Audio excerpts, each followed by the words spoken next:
Pastinya ada hubungannya dengan ekonomi, permasalahan ekonomi. Nah, ngomong-ngomong dengan ekonomi, cocok nih Kak sama materi.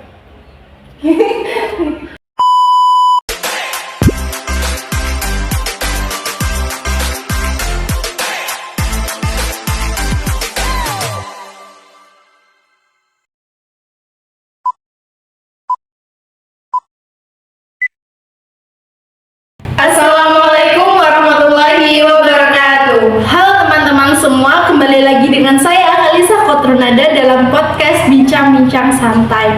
Hari ini saya tidak sendirian nih guys, dalam Bincang-Bincang Santai ini kita bersama teman saya, teman yang paling cantik di sebelah saya ini ya kan guys. Silakan Kak perkenalkan namanya. Oke, perkenalkan teman-teman, nama aku Wima Dwi Seranti atau biasa dipanggil Ronti. Gimana nih Kak kabarnya, sehat? Alhamdulillah kabarnya baik dan sehat ya Kak. Kalau Kak sendiri gimana nih? Alhamdulillah kalau badan sehat tentunya Kak. Tapi kalau yang lainnya ya begitu Kak. Yang lainnya apa tuh Kak? Keuangan tuh kayak naik turun gitu loh Kak ya. Kalau ngomongin keuangan itu nggak ada habisnya ya Kak ya? Iya Kak, bener banget. Oh iya Kak, ngomong-ngomong masalah keuangan nih pastinya ada hubungannya dong dengan ekonomi. Benar. Nah, ngomong-ngomong lagi tentang ekonomi nih Kak, ini masuk juga nih ke topik pembahasan kita. Saya pengen bahas juga nih Kak dengan Kakak tentang manfaat dan dampak dari kebijakan ekonomi sendiri. Bagaimana sih Kak menurut Kakak? Mungkin aku coba jelasin dari manfaatnya dulu Kak ya.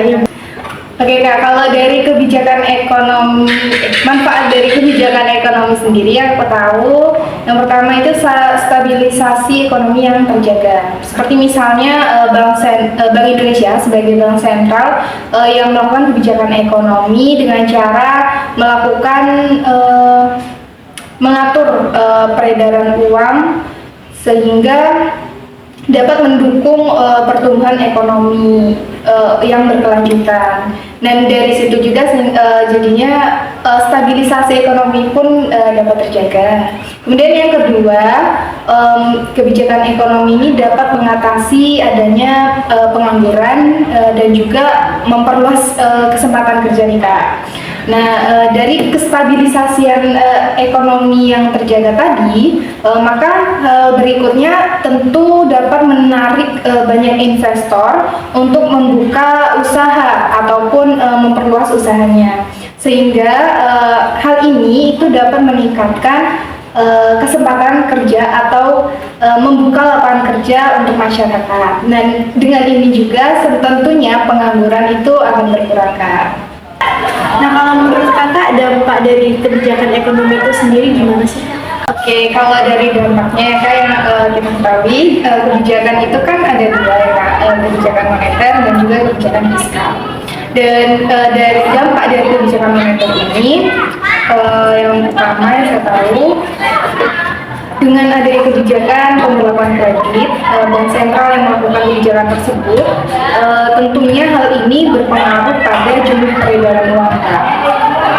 Yang mana jumlah peredaran uang itu akan menurun. Namun sebaliknya apabila pembekuan kredit ini diperlonggar, maka peredaran uang akan naik kembali.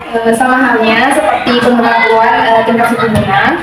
Dengan ini tentunya ketika suku bunga itu dinaikkan, maka masyarakat itu akan lebih memilih untuk menabung di bank saja, sehingga dengan ini jumlah peredaran uang akan menurun ya Kak ya. Kemudian apabila tingkat suku bunga itu diturunkan, justru akan meningkatkan jumlah peredaran uang juga. Kemudian yang kedua nih Kak, dampak dari kebijakan fiskal ya Kak. Fiskal ini selalu berhubungan dengan yang pajak Kak. Jadi apabila pemerintah itu melakukan kebijakan dengan menaikkan tingkat pajak, tentunya ketika terjadi inflasi yang pemerintah menaikkan tingkat pajak, maka dengan begitu inflasi ini dapat terkendali. Namun apabila pemerintah melakukan kebijakan dengan penurunan pajak ketika masa deflasi, akan mengakibatkan kegiatan ekonomi itu akan kembali tumbuh. Kak, terima kasih atas sedikit dari banyaknya pembahasan kebijakan ekonomi kita hari ini.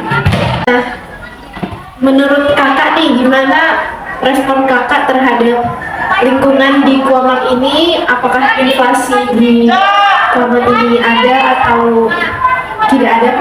Kalau dari saya pernah melakukan observasi ya kak, dari saya pernah melakukan tugas observasi dari diri saya terhadap pasar-pasar yang ada di Kuamang ini. Alhamdulillahnya di lingkungan kita ini masih jadi namanya inflasi masih di bawah 0% malah kak, jadi sangat kecil mengenai untuk terjadi inflasi. Alhamdulillah sekali kak ya. A few moments later.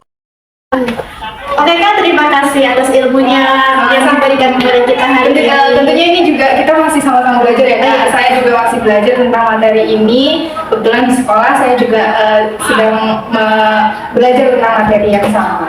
Kakak kelas berapa nih ngomong-ngomong atau semester berapa? Ya kak, sekarang saya sudah kelas 11 SMA, sudah semester 2. Bentar lagi nih kak, masuk ke jenjang yang terakhir di masa SMA ini. Deg-degan sih kak. Kalau kalian sendiri gimana nih? Ya, tentunya sama ya seperti kakak. Saya kan juga kelas 11 semester 2. Berarti sama nih kak. Iya. Materinya juga kesana ya kak. Iya, makanya tadi kita juga sempat bincang tentang topik kita hari ini itu kan biar saya juga dapat pembelajaran dari kakak. Sama-sama ya kak. Terima kasih, Kak. Oke teman-teman, hari ini kita sedang berbincang-bincang santai dengan kakak Ranti yang sangat-sangat dermawan ini dengan ilmunya. Karena teman-teman, Masya Allah, kakak juga. terima kasih kakak untuk hari ini. Maaf sudah merepotkan kakak untuk kesini Sama-sama kak. dengan jalan-jalan yang Sudah biasa kak. Sudah biasa. baik teman-teman, terima kasih sudah menonton podcast kita hari ini. Sampai jumpa di lain waktu jika ada tugas dari guru kami lagi. Dan wassalamualaikum